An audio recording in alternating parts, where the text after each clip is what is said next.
कहता है, भगवान शंकर की पवित्र कथा कहती है कि 5 जगह से अशांति हमारे घर में प्रवेश करती है। 5 जगह से अशांति हमारे घर में आती है, 5 जगह से अशांति हमारे घर में प्रवेश करती है। 5 जगह से अशांति हमारे घर में प्रवेश कर रही होती है। पहला है संसार से, दूसरा है संपत्ति से, तीसरा है संबंधों से, चौथा है स्वास्थ्य से और 5वां है संतान से। है जहां से अशांति हमारे यहां प्रवेश कर रही है, उसमें 5 जगह में एक जगह संपत्ति भी कही है। 5 जगह में से एक जगह संपत्ति को भी बताया गया कि जैसे संसार से भी अशांति प्राप्त होती है। संसार के लोगों में आप सोचते हैं कि मैं संसार में जितना रहूंगा, जितना सबके साथ में रहूंगा, उतना मुझे सुख मिलेगा, शांति मिलेगी। ना ना ना, ना। स्कंद पुराण कहती है हो नहीं सकता। संसार के लोगों के लिए आप दुनिया भर का कितना भी सुख प्रदान कर दीजिए, किसी के लिए आप अपनी जान भी निकाल कर रख दीजिए, संसार के लोगों के लिए आप अपनी पूरी संपत्ति भी लुटा कर रख दीजिए, संसार के लोगों के लिए अच्छे से अच्छा वस्त्र, आभूषण, माणिक, मोती, रतन जो कुछ दे सकते हो दे दीजिए। उसके बाद भी संसार के लोग कहे बिना रह नहीं सकते। आपको कहे बिना रहेंगे नहीं। आप कितना भी सुख उनको दे दीजिए, आप कितना भी सुख उनको प्रदान कर दीजिए, आपको वो सुख आप दे भी देंगे। एक व्यक्ति अगर अपने घर की शादी में करोड़ों रुपए खर्च कर कर पूरे घर के मेहमानों को, संसार के लोगों को, सबको बुला ले और सबको बुलाने के बाद में वो सबका सम्मान करे, सबका आदर करे, सबका सत्कार करे, सब कुछ अच्छा करे, सबका आदर भी करे, सबका सम्मान भी करे, सबको खूब दे भी और खूब प्रदान कर दे, उसके बाद भी दुनिया के लोग कह देंगे हराम का आ रहा होगा तो लुटा रहा होगा। ये दुनिया की रीति है, ये दुनिया का क्रम है। संसार का व्यक्ति जितना आप विचार करेंगे कि मैं संसार के अंदर रहूं, लोगों के अंदर विराजमान रहूं, मुझे यश ही यश मिले, तो बहुत मुश्किल है। आप दुनिया का सारा सुख दे दीजिए तो भी यश की प्राप्ति नहीं हो सकती। थोड़ा बहुत मिल गया तो मिल गया, किसी ने कह दिया, किसी को आपने देते रहे देते रहे देते रहे तो मिल गया। संसार अशांति देता। संपत्ति, शिव महापुराण की कथा कहती है, स्कंद पुराण कथा कहती है कि हमारी संपत्ति भी हमको अशांति देती है। जिसके पास कुछ नहीं वो आराम से रोड के किनारे टाट बिछाकर बहुत मस्ती से सोता है।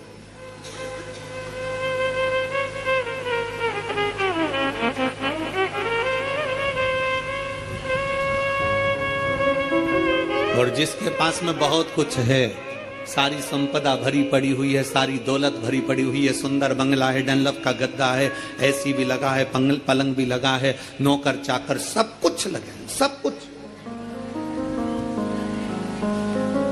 तो भी उसको नींद नहीं आती है। कितना सुंदर कहा गया शिव महापुराण के अंतर्गत, कितनी सुंदर बात कही गई कि शिव महापुराण की कथा, कई लोग कहते हैं गुरुजी आपकी कथा होती है तो वहां 1 किलोमीटर दूर तो गाड़ी रोक दी जाती है। शिव महापुराण की कथा होती है तो पैदल चलकर बहुत दूर तक जाना पड़ता है, बहुत दूर तक।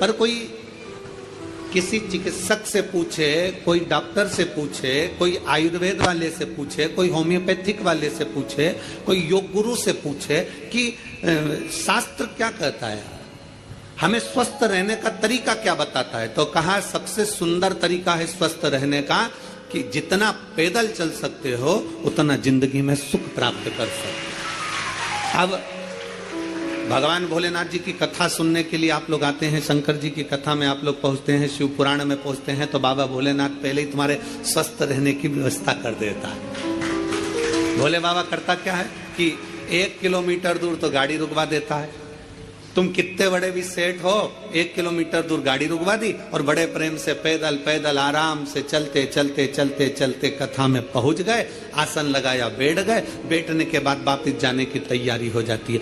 शिव महापुराण की कथा कहती है संपत्ति सुख नहीं देती, संपत्ति अशांति देती। संपत्ति शांति नहीं दे सकती, वैभव दे देगी। आप डनलप के गद्दे पर सो जाओगे, आप खूब जेवर पहन लोगे, आप अच्छे वस्त्र पहन लोगे, आभूषण धारण कर लोगे, सारा सुख तुम्हारे पास में आ जाएगा, पर शांति नहीं आ सकती। इसलिए बारंबार कहा गया, मिलता है सच्चा सुख केवल भगवान तुम्हारे चरण। बाकी के दुनिया का सुख कहीं नहीं प्राप्त हो सकता। दुनिया का सर्वाधिक सुख भगवान के चरणों में। आप कुबेरेश्वर बाबा की धरा पर आए हैं, कुबेरेश्वर बाबा की धरा पर कभी पहुंचे या आए तो कुबेरेश्वर बाबा की धरा पर पहुंचकर तुम कहीं पर भी एकांत में बैठ जाओ, जितनी देर बैठे रहोगे आपको ऐसा महसूस होगा कि मेरा शंकर तुम्हारे आसपास में से घूम कर निकल कर गया है। शिव तत्व की प्राप्ति कहीं नहीं। और सारे तीर्थ धाम आपके चरणों में, हे गुरुदेव प्रणाम आपके चरणों में। सारे तीर्थ धाम आपके चरणों में, हे गुरुदेव प्रणाम आपके चरणों में। आप जितनी देर बैठोगे परमात्मा के चरणों में, जितनी देर विराजमान हो परमात्मा के चरणों में, जितनी देर बैठे हो उतनी देर तुम्हें शांति है, उतनी देर आनंद है। तो शिव तत्व कह रहा है कि संसार में शांति नहीं है, संपत्ति में शांति नहीं है। शिव तत्व कह रहा है संबंधों में शांति नहीं है। जितने संबंध बनाते चले जाओगे, नहीं साहब हमने इनको हमारा भाई बना लिया, घर का भाई नहीं बनी लिया, भाई बना के बैठे। नहीं साहब इसको हमने हमारी बेटी बना लिया, घर की बहन बेटी को साड़ी नहीं दिला रही और दूसरी बेटी बनाते फिर। नहीं साहब इनको हमने हमारा काका जी बना लिया, तो घर का काका जमीन और जायदाद के लफड़े में पड़ा, आज तक नहीं सुलझ रहा और एक और काका बना के तैयार कर लिया। नहीं साहब ये हमारी बुआ है, नहीं साहब ये हमारा ये है। नहीं, संबंध जितने जितने संसार के लोगों से जोड़ोगे, शिव पुराण कहती है जो हमारा संबंध है जितने लोगों से जुड़ा है उतना ठीक है, पर अलग से कोई संबंध जोड़ने का प्रयास मत करो। अलग से परमात्मा को जोड़ने का प्रयास करो तो जीवन की सार्थकता, जीवन के साथ परमात्मा को जोड़ो। परमात्मा को अपने करीब लाने का प्रयास करिए, परमात्मा को अपने नजदीक लाने का प्रयास करिए। परमात्मा को अपने करीब में जितना जितना लेकर आओगे उतना उतना सुख और शांति आपके जीवन में आती चली जाए, उतनी शांति उतना सुख। शिव महापुराण की कथा के माध्यम से 3 दिवसीय शिव चर्चा का ये सुंदर संवाद, आज तृतीय दिवस है, विराम का दिवस है। स्मरण रहे, संसार से, संपत्ति से और संबंधों से शांति की अनुभूति नहीं है। संबंध भी हमको अशांति देते हैं। किसी ने कुछ कह दिया, मन अशांत हो गया, किसी ने कुछ बोल दिया, मन अशांत हो गया, कहीं किसी ने कुछ कहा, अपन घर से निकल कर चले गए, मन अशांत हो गया। अच्छा, जरा सा विवाद हुआ और लोग घर छोड़कर चले जाते हैं। हमको ये समझ में नहीं आता कि घर में तुम रहकर भी शांति का अनुभव नहीं कर पाए तो क्या क्षिप्रा जी के तट पर जाकर, गंगा जी के तट पर जाकर, नर्मदा जी के तट पर जाकर, किसी तीर्थ में जाकर, सबको छोड़कर अकेले घर से निकलकर, घर के बाहर जाकर क्या तुम्हें शांति मिल जाएगी? जम के बोलो जरा, नहीं मिल सकती। घर छोड़कर शांति का अनुभव नहीं हो सकता।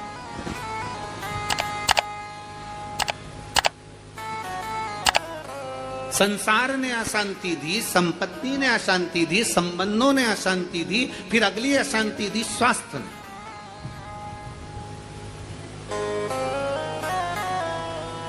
घुटने दुखने लगे, कमर दुखने लगी, पीठ दुखने लगी, अशांति होने लगी, अब मैं बहुत बीमार रहने लगी, मेरे जीवन का क्या ठिकाना गुरुजी, मेरी जिंदगी का क्या ठिकाना।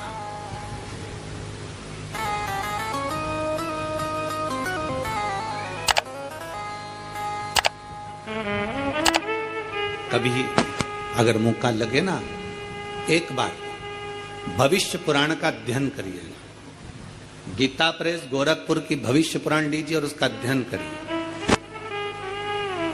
भविष्य पुराण का जब अध्ययन करेंगे तो उस अध्ययन में आपको निकलेगा कि परमात्मा ने जब हमको जन्म दिया तो जन्म के समय पर हमारी खोपड़िया में एक मैग्नेट लगा दी, एक चुंबक लगाई।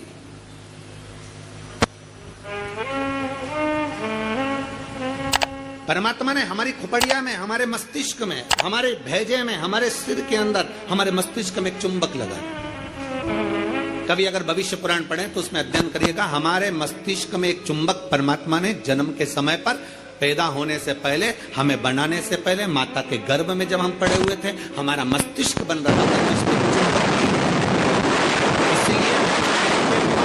अंतिम संस्कार होता है, अंतिम संस्कार में जब मुर्दा आधा जल जाता है तो उसकी खोपड़िया को फोड़कर कपाल क्रिया करी जाती है।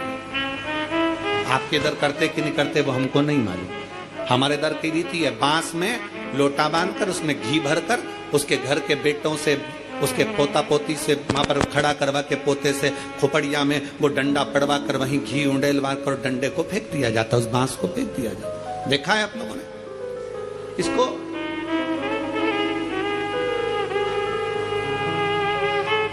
भगवान जब हमें जन्म दिया, परमात्मा ने जब हमको पैदा करा, उस समय पर माथे में, मस्तिष्क में, भेजे में एक चुंबक लगा। क्या करती है वो चुंबक? चुंबक का कार्य क्या है? चुंबक का कार्य है, अगर आपने पैसा पैसा पैसा पैसा सोचा विचारा, दिन रात पैसे पैसे में लिप्त रहे, तो व्यक्ति वो मस्तिष्क में जो चुंबक लगी है वो पैसे को अपनी ओर खींचती है। मतलब मनुष्य पैसे को आसक्ति के रूप में अपनाना प्रारंभ कर दे। अब चुंबक का दूसरा कार्य क्या है? अगर किसी बुरे व्यक्ति में बुराइयां देखोगे तो वो बुरे व्यक्ति की बुराई तुम खींचते चले जाओगे। वो तो ऐसी, वो तो वैसा, वो तो वैसा, हर व्यक्ति में बुराई, क्योंकि तुम्हारे भीतर में जो भेजे में चुंबक भरी है वो बुराइयां ही खींचेगी। और अगर तुमने किसी व्यक्ति में अच्छाई देखना प्रारंभ कर दी तो तुम्हारे मस्तिष्क में जो चुंबक लगी है वो दिन रात हर व्यक्ति में अच्छाई को ढूंढना प्रारंभ कर देगी, अच्छाई खींचना प्रारंभ। एक चुंबक लगी। अब ये बात तो अपने तक हो गई, अब मेन बात पर जाओ, मुख्य बात पर। मस्तिष्क में चुंबक लगाकर परमात्मा ने हमको पैदा करा है, एक आकर्षण देकर हमें पैदा करा है, एक चुंबक लगाकर हमें पैदा करा है। चुंबक जब पैसे को खींचती है तो पैसा ही पैसा सोचने में आता है, बुराई खींचती है तो बुराई बुराई हमारे अंदर आती चली जाती है, किसी का क्रोध खींचती है तो क्रोध हमारे अंदर आता चले जाता है। उसी तरह अच्छाई किसी की खींचती है तो हमारे अंदर अच्छाई आती चली जाती है। उसी तरह चुंबक बीमारी को भी खींचती है। हम जब एक बीमारी के बारे में सोचते जाते हैं, मेरे पाँव, मैंने सुना है किसी को पेट में बच्चादानी में गांठ पड़ गई तो मालूम पड़ा कि उसको कैंसर हो गया। मैंने सुना है किसी के घुटने में अगर प्रॉब्लम हो गई तो उसका घुटना बदलाना पड़ा, मालूम पड़ा उसमें ग्रीस कम हो गया। मैंने सुना है कि किसी के हृदय में छेद हो गया, किसी के हृदय में कुछ हो गया, किसी के चेस्ट में गठान पड़ गई तो कैंसर बता दिया गया। ये हम जरा सा हमारे शरीर में दर्द हुआ और हमने वो सोचना प्रारंभ कर दिया। क्या सोचा हमने? कि उसको कैंसर हो गया था, उसकी किडनी खराब हो गई थी, उसका लीवर खराब हो गया था, उसके साथ में यह हो गया था, उसके घुटने बदलवाए, उसको गुजरात ले गए, उसको राजस्थान ले गए, उसको वहां ले गए और उसका शरीर में यह करवाया। आंख में प्रॉब्लम हुई तो आंख के बारे में सोचते रहे, सोचते रहे, सोचते रहे। अर्थात हमने इतनी बीमारी का सोच लिया, इतनी बीमारी का सोच लिया, बीमारी वो थी नहीं, पर हमने सोच सोच के चुंबक जैसे उसको खींच कर अपने अंदर वो बीमारी को इकट्ठा कर लिया, आखिरी में वो बीमारी हो गई। ये हमारे भीतर की चुंबक है जो हमें खींच रही है।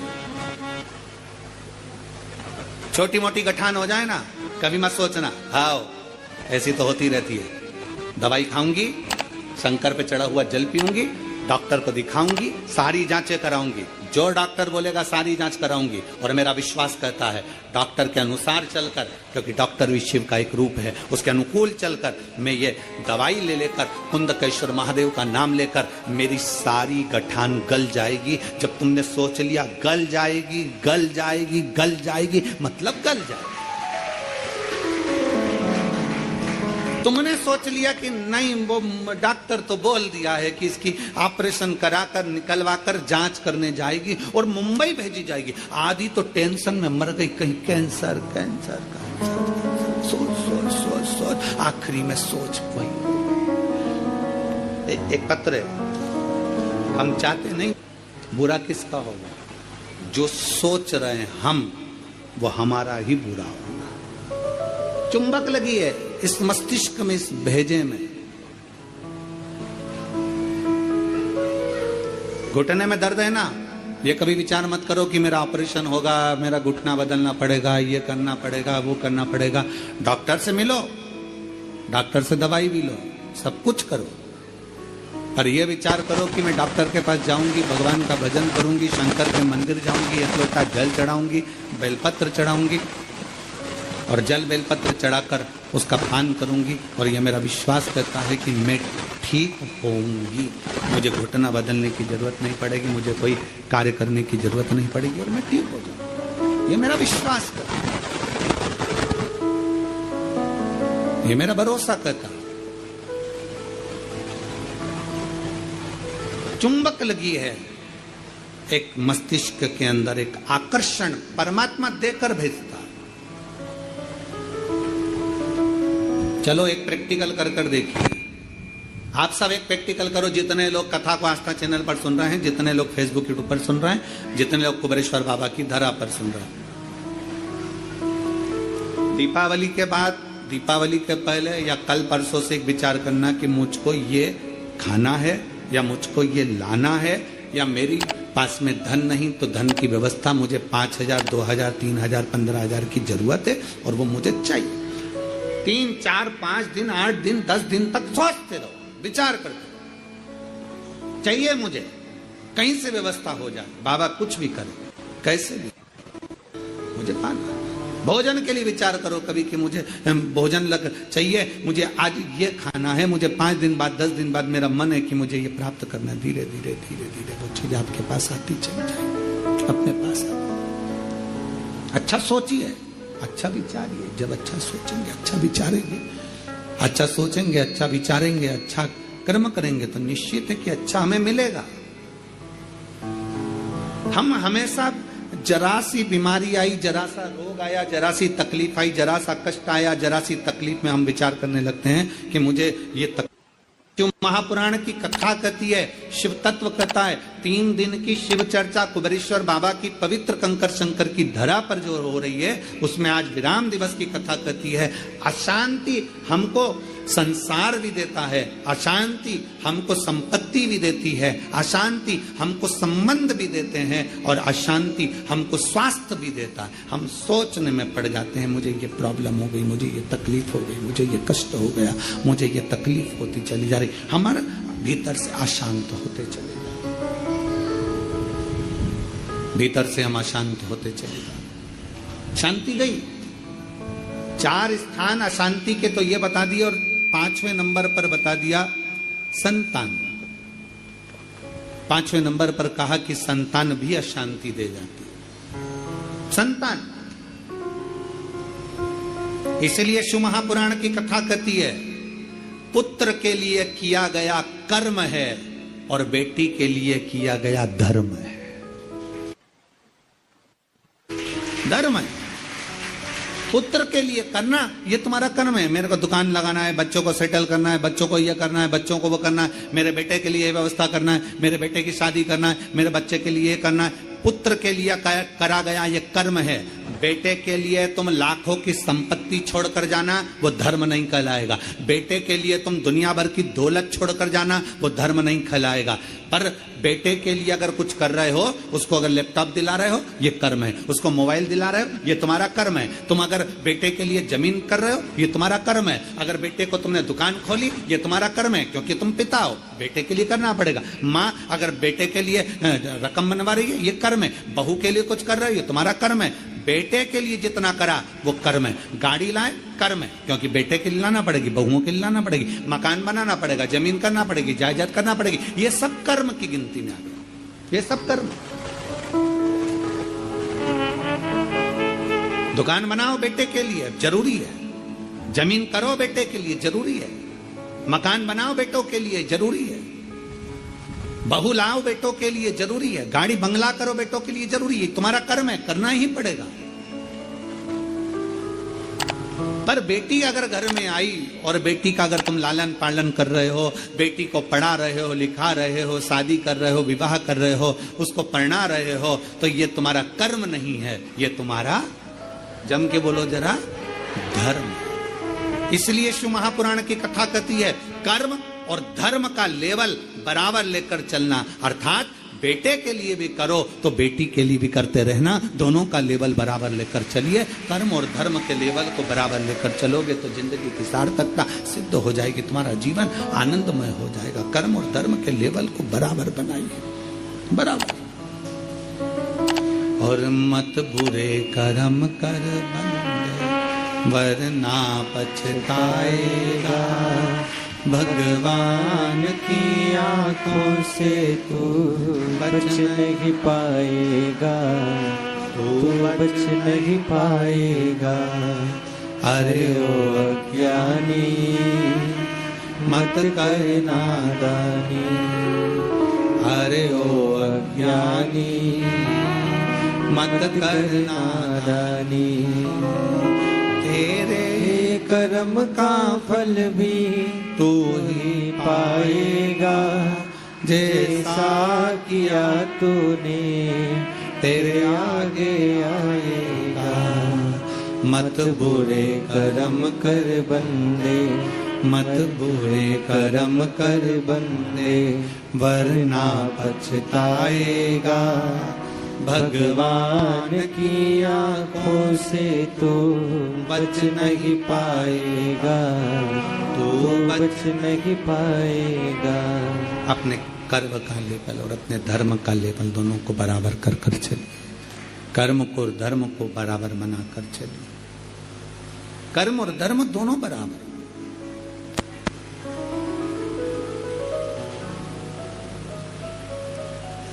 संसार, संपत्ति, संबंध,